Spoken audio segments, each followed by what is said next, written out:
Hello, jumpa lagi bareng Mas Praspia tampan tanpa gula. Bayangkan Anda sedang santai ngopi di pagi hari, tiba-tiba ada suara guntur yang membelah langit. Clear, rontok kayak rezeki kalian yang banjir. Langsung OTW naik haji guys. Gak ada angin, gak ada hujan, pas nengok ke atas ada Rafael Indonesia lagi say hello ke SU 30 MKM Malaysia di perbatasan. Tenang, jangan baper dulu.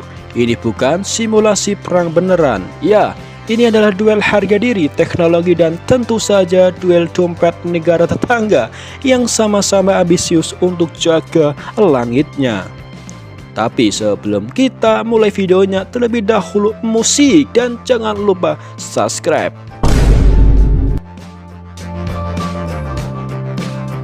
Di sudut biru kita punya si pendatang baru yang modis, Rafael Indonesia.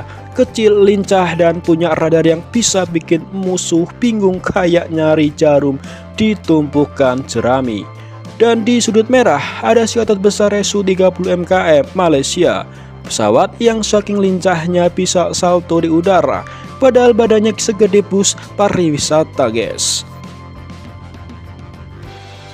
Di video ini kita akan bedah habis siapa yang bakal pulang duluan kalau mereka adu kunci radar. Apakah teknologi radar Asia dari Perancis yang bakal menang lawan otot besinya Rusia milik Malaysia yang satu ini? Simak sampai habis, karena di akhir video kita bakal tahu siapa sebenarnya Raja Langit Nusantara di tahun 2026 ini. Perbandingan antara Rafael Indonesia dan SU 30 MKM Malaysia di tahun 2026 adalah duel antara teknologi presisi Eropa melawan kekuatan mantah raw power Rusia.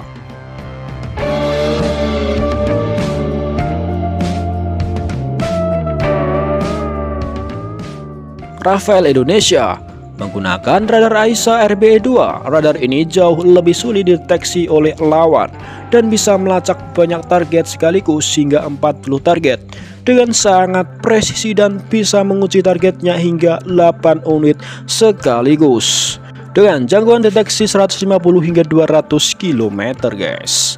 Rafael juga punya sistem spektra yang bekerja sama erat dengan radar AISA RBE2 yang merupakan salah satu sistem pertahanan elektronik terbaik di dunia.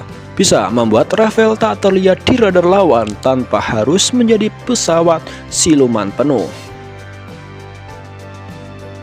Sementara di sudut merah SU 30 MKM Malaysia menggunakan radar PESA N011M BARS. Meski sangat kuat dan jangkauannya sangat jauh, teknologi PESA lebih mudah deteksi dibandingkan AISA.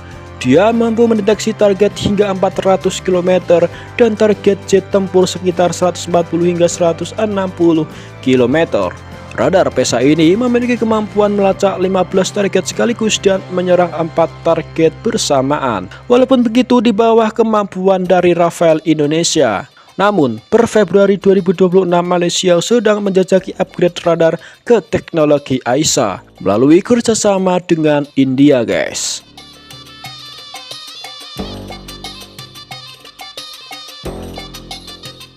Rafael, senjata utamanya adalah rudal Meteor yang bahkan konon mengungguli kemampuan misil AIM-120 milik Amerika.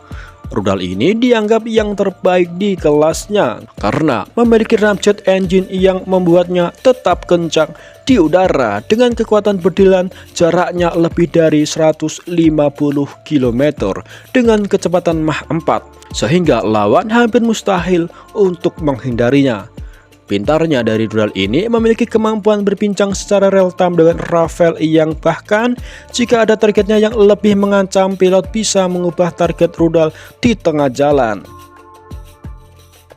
SU 30 MKM mengandalkan keluarga rudal R-77 Rusia. Meski mematikan secara teknologi mesin, Meteor milik Rafael masih selangkah di depan dalam hal energi kinetik di jarak maksimal. R-77 saat diluncurkan akan menggunakan data dari pesawat induk di awal penerbangan. Namun saat mendekati targetnya sekitar 20 hingga 30 km, rudal akan menyalakan radarnya sendiri untuk mengunci dan menghadapi target secara mandiri. Jangkauan bedilan R-77 sekitar 110 km di bawah kemampuan Meteor dengan kecepatan tembakan Mach 4 guys. Rafale adalah pesawat medium wake. Ia sangat efisien dan bisa membawa beban hingga 9,5 ton, lebih berat dari berat kosongnya sendiri. Sangat lincah dan cocok untuk misi presisi.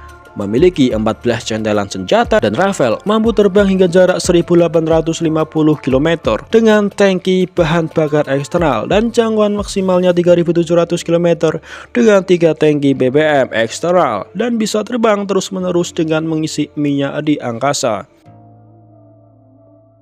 Su-30 MKM adalah pesawat heavyweight. Ia jauh lebih besar, memiliki daya angkut hingga 8 ton yang artinya masih di bawah kemampuan Rafale. Jarak jangkauan Su-30 MKM adalah sekitar 1500 km dan jangkauan maksimalnya 3000 km dan sama-sama mampu mengisi minyak di udara yang artinya masih di bawah kemampuan Rafale jangkauan dari Su-30 MKM ini. Sukhoi adalah raja dalam hal kehadiran fisik dan patroli jarak jauh di wilayah laut yang luas, di mana Su-30 MKM mampu membawa 12 centelan senjata yang artinya masih sedikit bila dibandingkan dengan Rafale yang mencapai 14 centelan.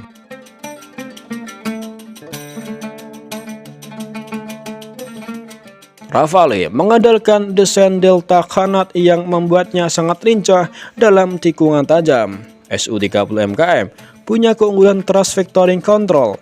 Mesinnya bisa bergerak ke segala arah di tangan pilot ahli. Su-30 MKM bisa melakukan manuver aneh seperti Cobra yang sangat mustahil dilakukan pesawat biasa untuk membalikkan posisi dalam duel jarak dekat atau dogfight.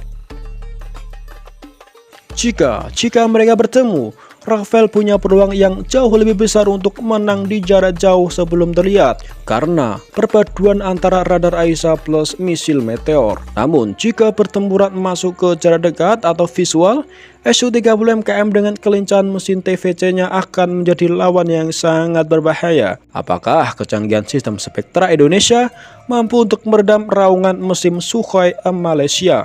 Tulis pendapatmu di kolom komentar. Terima kasih guys.